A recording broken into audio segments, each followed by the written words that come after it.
Hello fellow stackers, 365 here, welcome back to my channel. So in today's video I've got another unboxing for you. Now I'm not exactly sure what is in this box because I've got a couple of boxes here, both from the Royal Mint. So we're going to make it two separate videos so the video is not too long, and I've decided to go for this one first. Like I said, I'm not exactly sure what's in this one. I know what I've ordered. I've ordered a number of items from the Royal Mint, and they're all kind of proof quality coins because, like I said, I'm not buying bullion for my stack at the moment. So let's get straight into the video and let's see what we have.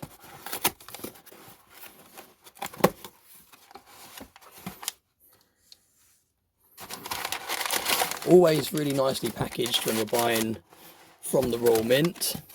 Never had any issues with their actual packaging.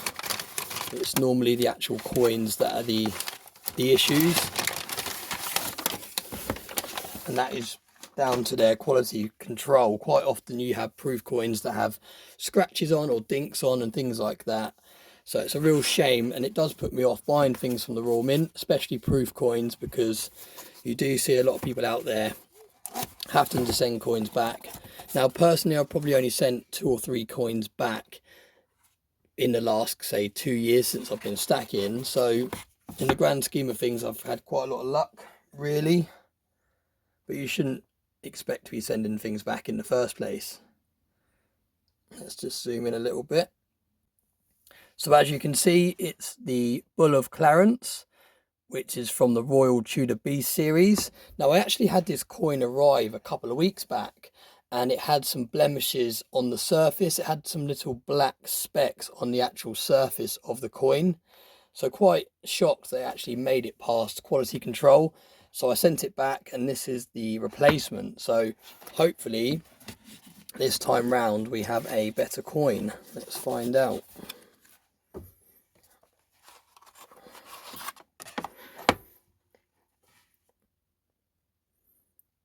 Now I'm not going to go through the whole booklet because I did do that on my previous video.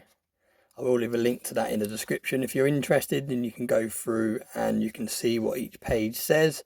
It basically explains about the Tudor Beasts, and it goes in a bit more detail about the Bull of Clarence. Let's have a look at the star of the show. Now you can see we've got number 2864. And that is out of a possible mintage of 5,000. So you can see quite a high mintage on these coins. And let's have a look at the star of the show.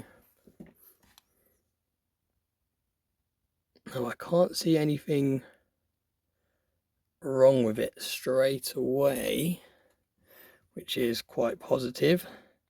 I'm actually going to take off the capsule so we can have a closer look.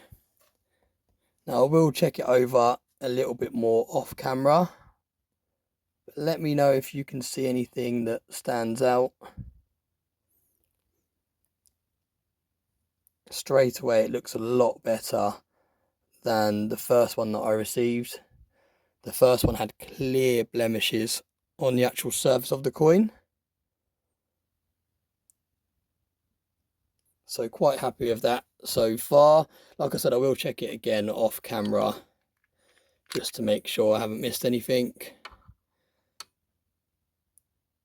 But it looks pretty flawless to me.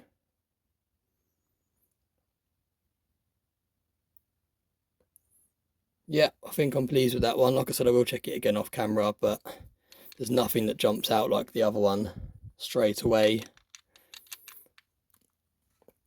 Now I've actually received the presentation case that these all go in, so in a future video I will put them all in the case because I think it will look quite cool to get them all in the case.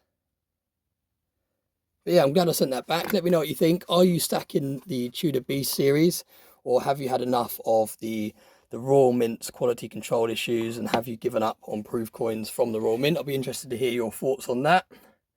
As always, thanks very much for watching my videos. I hope you found this video interesting. As always, thanks very much for all the support, and I hope you have a nice day.